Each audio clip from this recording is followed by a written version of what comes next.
딱 보았을 때 우주의 모든 것은 특정한 규칙을 따르는 것 같아 보여요.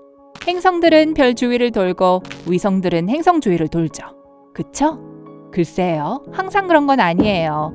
가끔 저 위에 있는 돌덩이 중 몇 개는 우주의 볼링공 같이 행동하거든요. 정말로 두 행성이 충돌할 수 있나요? 은하계에는 약 1000억 개의 별들과 그와 같은 수의 행성이 있죠. 이 많은 행성들에게도 위성이 있겠죠? 그러니 우리 은하계에만 해도 수십억 개의 세계가 있을 거예요. 물론 이들 사이의 거리는 엄청나죠. 하지만 우리가 수십억 년에 걸쳐 그들의 움직임을 관찰할 수 있다고 잠시 상상해 봅시다. 그 행성들 중 몇몇은 서로 몇 번 부딪힐 거예요. 그건 불가피한 일이죠. 행성 충돌은 여러 가지 방법으로 일어나요. 한 행성의 중력은 시간이 지남에 따라 다른 행성의 궤도를 바꿀 수 있어요.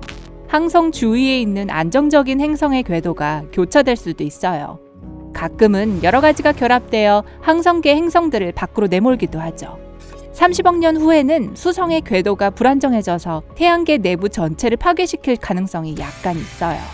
금성이 지구에 충돌할 수도 있고 화성은 행성 간의 여행을 떠날 수도 있어요.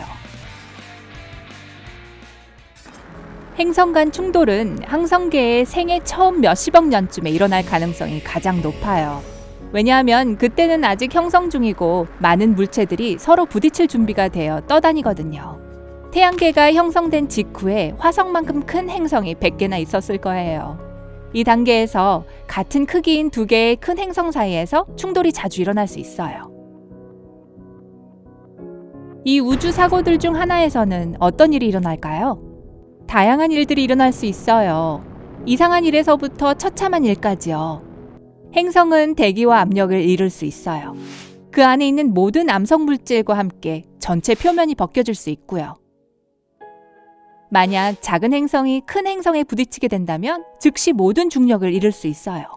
최악의 경우 두 행성 모두 완전히 분해될 수 있어요. 하지만 만약 하나라도 살아남는다면 그 충돌은 항성계의 전체적인 본질을 바꿀 수 있죠.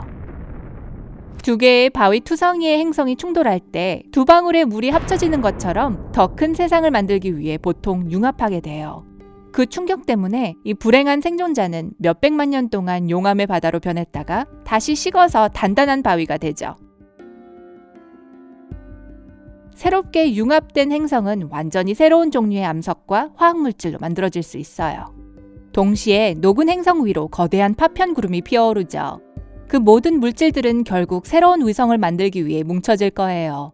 종종 융합된 행성과 가까운 궤도를 도는 하나의 큰 위성과 훨씬 더 먼 곳에서 도는 몇 개의 작은 위성들을 만들어내죠.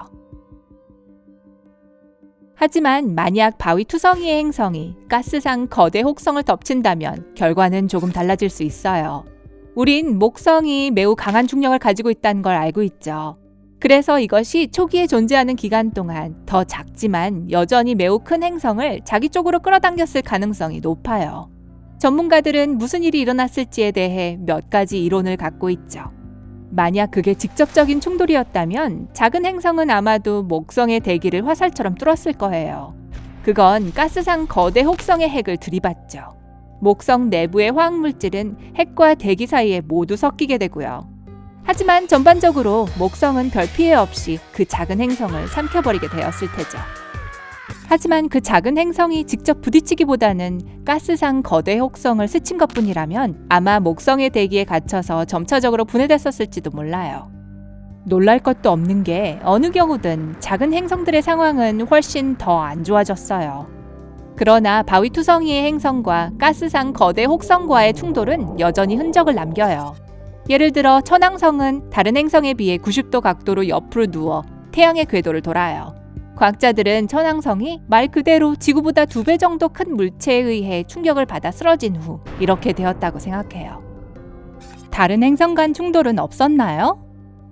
우리의 달은 어린 지구가 화성의 크기만한 행성에 부딪혔던 45억 년 전에 나타났을지도 몰라요. 과학자들은 이 사라져버린 행성을 테이아라고 불러요.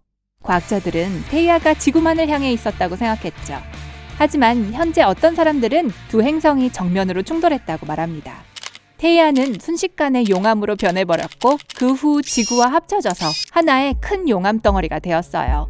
우주로 날아오른 먼지와 물질들은 결국 달을 형성했고요. 그래서 우린 지금 서로 다른 두 행성의 혼합을 위해 서 있는 걸 수도 있어요. 하지만 무슨 일이 일어났는지에 대한 또 다른 더 말도 안 되는 이론이 있어요. 지구와 테이아의 충돌은 그 전에 생각했던 것보다 훨씬 더 많은 양의 에너지를 수반했을지도 몰라요.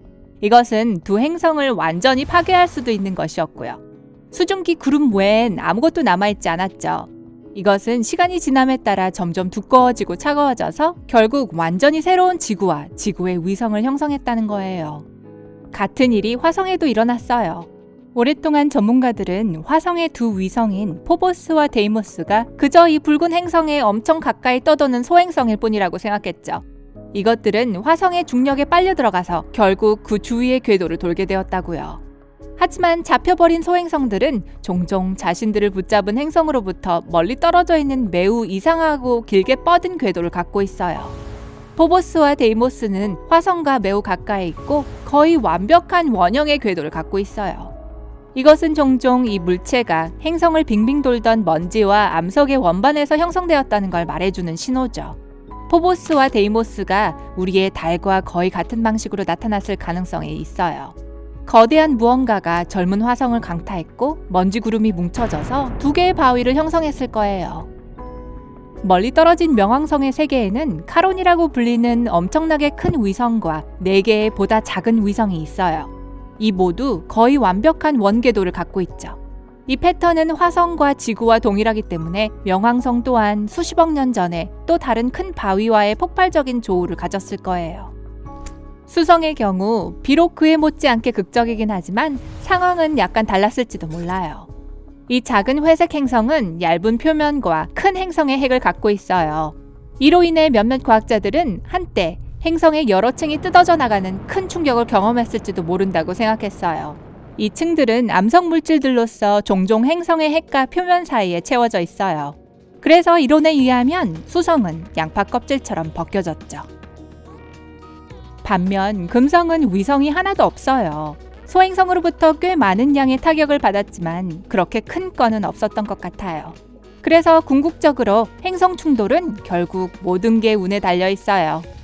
어떤 행성들은 불운이 있다면 난 그 운조차도 없는 것 같아 라고 노래 부르는 것 같아요.